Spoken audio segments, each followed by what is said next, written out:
Graines de business, l'émission radio hebdomadaire sur l'entrepreneuriat à Taïwan, présentée par Valentin Floquet sur le service français de Radio Taïwan International.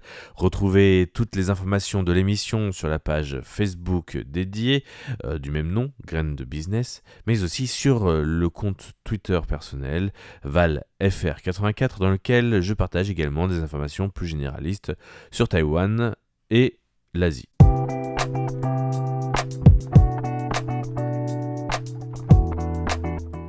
Le magazine des jeunes entreprises à Taïwan, Graines de business.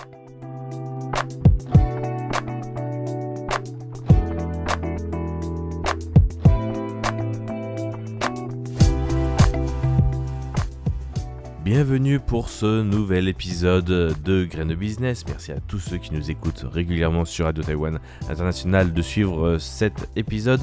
Cette semaine, nous allons faire quelque chose que je fais assez rarement sur la chaîne.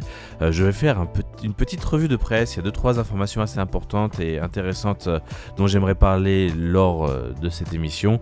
Et cette petite revue de presse nous permet un petit peu de changer le format de l'émission et on pourra donc parler un peu plus des détails du monde de l'entrepreneuriat à Taïwan.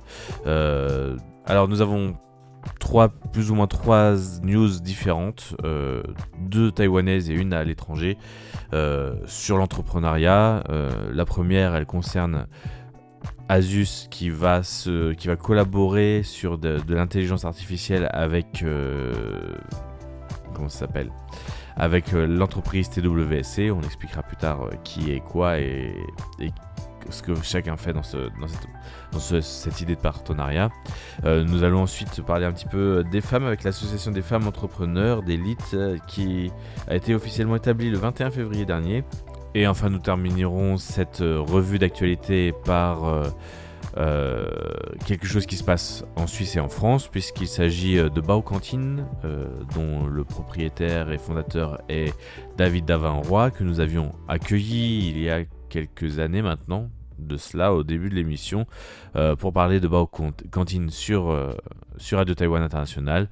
Et donc maintenant l'entreprise s'étend et donc l'information, la news porte sur le fait que ils veulent développer les franchises en France et travaillent avec une société suisse pour ce faire. Voilà donc pour ce petit résumé. Commençons tout de suite par la première information sur le fait que Asus et TWSC vont collaborer pour aider les jeunes entreprises d'IA générative à se développer et donc toute start-up dans ce monde-là va se développer. Alors exactement la news, c'est qu'en fait puisqu'il y a un développement rapide de la technologie des applications d'IA générative, le SMEA, ce qu'on appelle le Small and Medium Enterprises Administration, le bureau des petites et moyennes entreprises, le bureau des PME, qui appartient au ministère, qui rend compte au ministère de l'économie, ont organisé le 1er mars une cérémonie de coopération à la Taiwan Startup Park dans le but de sélectionner à l'avenir des startups pour fournir des cours de formation spécialisés en calcul haute performance, qu'on appelle le AIHPC, c'est-à-dire le calcul de haute performance généré par intelligence artificielle et qui sera à usage commercial et d'autres ressources, notamment industrielles, ainsi que de promouvoir conjointement le développement d'applications de l'industrie de l'IA à Taïwan en collaborant avec des entreprises locales. Il faut savoir que depuis 2019, le SMEA a créé le parc des startups de l'INCO et s'est engagé dans le développement des applications de technologies intelligentes. Il a soutenu 128 nouvelles startups en IA depuis, et cette fois-ci, en coopération stratégique avec la base de créateurs d'IA dans le cloud d'Asus et l'accélérateur Taiwan Web Service Corporation, plus connu sous le nom de TWSC, le SMEA fournira ainsi des outils de services d'application d'intelligence artificielle générative pour les nouvelles startups et cultivera les capacités des startups à utiliser cette IA grâce à des ateliers thématiques et des cours. Le directeur du SMEA, He Xin-chang, a souligné que l'innovation a toujours été la clé pour les petites et moyennes entreprises pour continuer à se développer face aux tendances industrielles changeantes et la concurrence mondiale. Afin de permettre aux entreprises de se connecter au marché international, le ministère de l'économie a donc investi activement dans la création dans 2 parcs distincts, celui de l'INCO dont on vient de parler, mais aussi celui de Yaoan dans le sud de Taïwan. Depuis la mise à disposition publique de ChatGPT développé par OpenAI, le monde entier a été témoin du développement de l'intelligence artificielle et de l'innovation et de l'impact qu'elle apportera et qu'elle apporte déjà à l'industrie grâce à ce système d'IA générative. À l'avenir, il continuera à collaborer avec des accélérateurs nationaux et étrangers pour renforcer les bases de croissance des nouvelles startups et apporter plus d'innovation à la double transformation de l'industrie taïwanaise, contribuant ainsi à créer un écosystème de startups durable. Le directeur de TWSC, mais également d'Asus Cloud, Wu Hanjiang, a déclaré que TWSC est la première entreprise à Taïwan à avoir publié un modèle de langue, grand modèle, qui s'appelle le Grand Modèle de Formose, ou FFM, qui a maintenant plusieurs versions et est le premier modèle de Taïwan avec une compréhension sémantique et une capacité de génération en texte chinois traditionnel.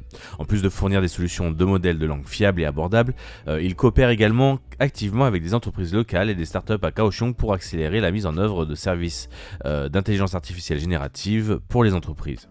Cette coopération stratégique avec le parc des startups de Yawan fournira des ressources en intelligence artificielle nécessaires à la création de contenu, au développement de systèmes, etc. pour les startups afin de promouvoir des applications caractéristiques telles que le contenu numérique, la fabrication intelligente et l'industrie et la fabrication intelligente, tout ce qui est du domaine de l'usine, les services portuaires, et de créer un écosystème de collaboration en intelligence artificielle locale. Néanmoins, le développement technologique évolue rapidement et pour créer une compétitivité future des entreprises taïwanaises, il faut une transformation numérique et verte. Et selon le PDG de TWSC, cela reste la clé importante pour un développement durable des entreprises. Le parc des startups de Yawan à Kaohsiung continue de coopérer avec des partenaires stratégiques pour lier les énergies industrielles et encourager la coopération entre grandes et petites entreprises et promouvoir de nouveaux modèles, permettant ainsi aux startups de briller au niveau international à partir du sud de Taïwan.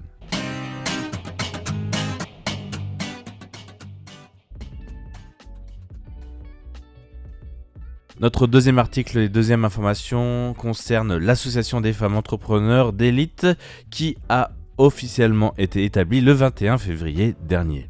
En effet, les précédentes lauréates du prix de l'entrepreneuriat féminin se sont réunies joyeusement et avec la volonté d'échanger leurs idées pour s'encourager mutuellement et se réjouir de collaborer pour un meilleur avenir pour le monde de l'entrepreneuriat chez les femmes. He Jin-chang, le directeur du SMEA, qui appartient au ministère de l'économie, était présent à l'occasion et a été invité à remettre des certificats aux présidentes des associations des régions Nord, Centre et Sud, en espérant élargir la participation économique des femmes, leur renommée internationale et leur influence sociale pour les années à venir. He Jin-chang a déclaré qu'il espérait sincèrement que tous les partenaires entrepreneurs pourront recevoir un soutien et apprendre ensemble dans cette grande famille que deviendra l'association des femmes entrepreneurs d'élite. Alors que le PDG du groupe Business Weekly a également été invité à cette inauguration, il a exprimé que les femmes sont plus résilientes que les hommes, mais plus douces, démontrant souvent une résilience extraordinaire face à l'adversité et menant les entreprises hors de difficultés avec empathie. Donc bien sûr, l'association veut vraiment donner la possibilité à toutes les Taïwanaises de pouvoir devenir des femmes avec des postes d'exception, de cadres et de dirigeants qui sont encore beaucoup trop réservés à Taïwan aux hommes. Et donc dans cet objectif, cette association permettra d'accompagner les femmes qui désirent avoir des carrières avec des profils de cadres.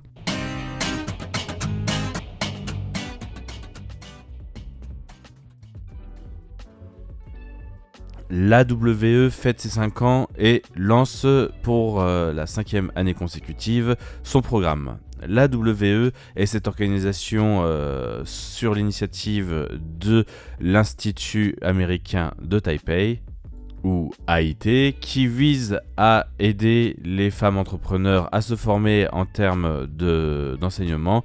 Et donc en fait, AWE veut dire Academy for Women Entrepreneurs, donc lance chaque année un programme d'enseignement et les inscriptions sont ouvertes. Donc si vous voulez vous inscrire, vous avez jusqu'à mi-avril pour le faire.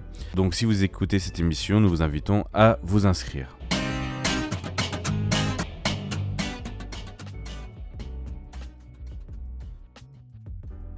Enfin, pour terminer cette émission, nous avons une dernière information concernant la Suisse.